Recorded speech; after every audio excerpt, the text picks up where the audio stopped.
The night my husband kicked me out, the air outside felt colder than any winter I had ever lived through. I stood at the edge of the driveway, my suitcase sagging like my heart, while Amir watched from the doorway with the kind of indifference you give to bags of trash waiting for collection.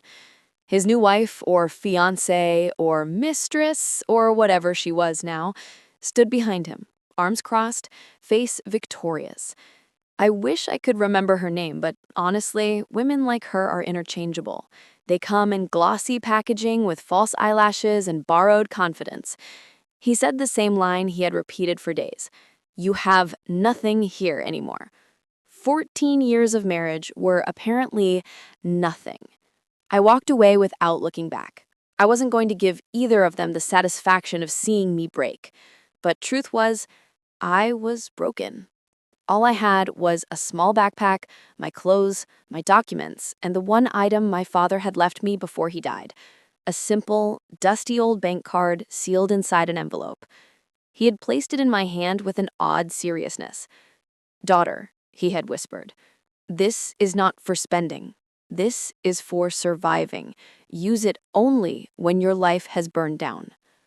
As I wandered the dim streets, repeating his words, I realized something. My life had burned down. By the time I reached the bank the next morning, I was exhausted, hungry, and ashamed. But I walked in with my chin lifted, trying to pretend I still had dignity.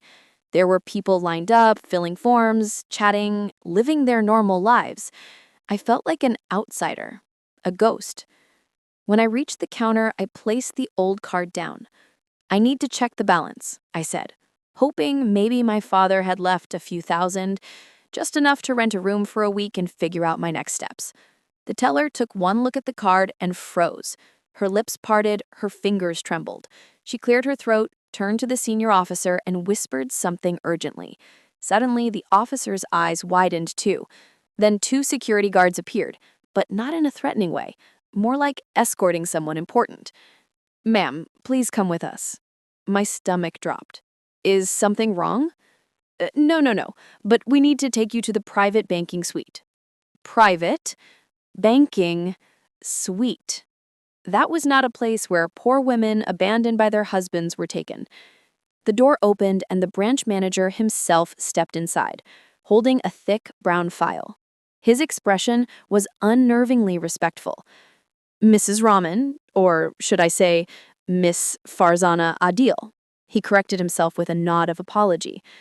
"My father's name," I whispered. He smiled tightly. "Yes, your father left instructions, very specific instructions. We were told to contact you the moment this card was used." I frowned. "Why?" He opened the file. Inside were documents stamped with seals I had never seen before. Investment portfolios, business shares, ownership deeds, offshore accounts.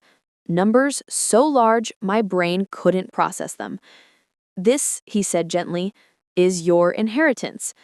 I stared. "This must be a mistake." He shook his head. "Your father was an extremely successful silent partner in multiple enterprises. His entire estate was placed under a trust that activates only when you use this card. You now own everything." Everything? My father had worked 3 jobs when I was a child. He counted coins, reused foil, stitched socks. I thought we were poor, but no, we were protected. He saved every rupee in silence, shielding me from the world until the world tried to ruin me. And now he had given me power so immense I could hardly breathe. The manager leaned forward. "You are now among the wealthiest clients in our institution. But more importantly, your father left a personal message." He slid a handwritten letter across the table. "If you're reading this, you've lost everything important. Now use what I've given you to take back what you deserve." A tear slid down my cheek. For the first time in months, I felt something warm inside my chest. Not love, not grief, strength. Within 24 hours, my life transformed. I left the bank with a dedicated personal banker, a driver, and a card that held more wealth than my husband's entire extended family combined. I rented a penthouse overlooking the city. the kind with floor-to-ceiling windows and marble floors that didn't demand to be scrubbed. I bought new clothes, new shoes, new confidence. But I didn't forget why I was here. Revenge wasn't about destroying Amir. Revenge was about rebuilding myself so high that he had to break his neck to look up at me. Then destroy him. Of course. Just the idea of his face twisting with confusion thrilled me. So I began with step 1, information. My father's portfolio included a small share in an investment company. With access to the trust, I had control over that share and the purchase rights to more. I spent 2 weeks silently acquiring stock from older shareholders who were ready to retire. By the time Amir heard rumors that the company was changing hands, it was too late. I owned 62% of it. And the company? It owned his employer. The irony made me laugh out loud. Of all industries in this world, of all companies, it had to be the one he worked for. The universe truly had taste. 3 weeks later, while Amir strutted into his office bragging about his new bride and his upgraded life, an email landed in his inbox. Subject: Notice of termination. Effective immediately. Signed, F.A. Holdings. My initials. The moment he read it, his face drained, according to the HR lady who gleefully recounted the scene to me over dinner later. He stormed into the director's office screaming for explanations. The director simply said, "The company changed ownership." Then added, "The new owner is your former wife's trust family." He staggered. He looked like someone hit him with a frying pan. HR laughed. Good.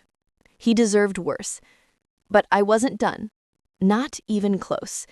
The day after his firing, his new wife called me. Yes, she actually called me. Her voice dripped false sweetness. "You can't do this, Farzana. We're suffering because of you."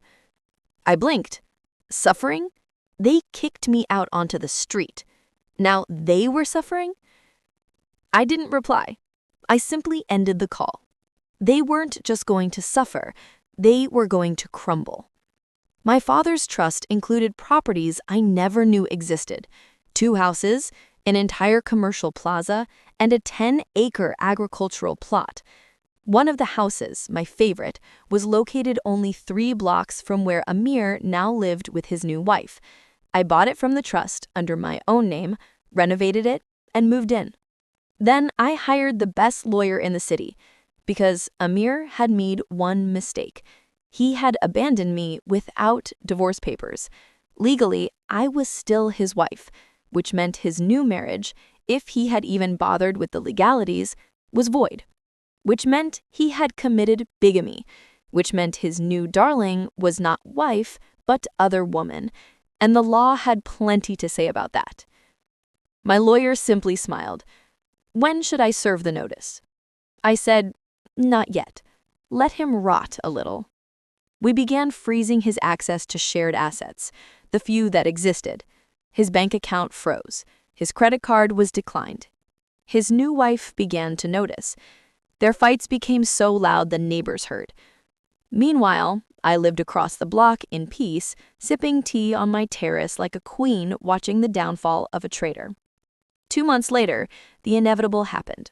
Amir showed up at my gate.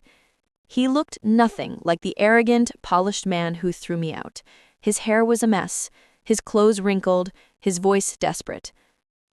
Farzana, please, can we talk? I watched him through the gate camera and pressed the mic. What could we possibly talk about? He swallowed.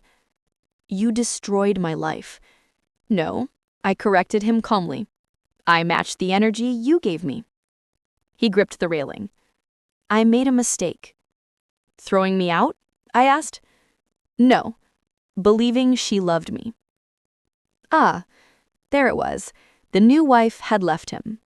Probably the moment the money stopped. Farzana, I need help. He whispered. This was the moment I had waited for. His brokenness, his regret, his humiliation. But revenge wasn't about taking him back. Revenge was about letting him see what he lost. So I stepped out onto the balcony and let him look at the woman he once tried to destroy. Confident, glowing, powerful. "You need help?" I said softly. "Yes," he whispered. "Then go to the person you replaced me with." "I can't," he said. "She's gone." I smiled, slowly, deliberately. "Good." He stared. "Will you forgive me?" "No," I replied, and pressed the button that closed the gate. He pounded for 5 straight minutes before giving up. I watched him leave, head down, shoulders slumped, life in ruins, and I felt nothing but closure. A year later, on the anniversary of using the card, I returned to the bank. The manager greeted me warmly. "There's one last envelope your father left. It was meant to be given after 12 months. He handed it to me. Inside was a single line in his handwriting. "You deserved a good life. Not because of a man, but because of who you are." I cried harder that day than I had cried through the entire ordeal. My father had not just saved me, he had prepared me. And the best part? I was just getting started. Not with revenge, but with my new life.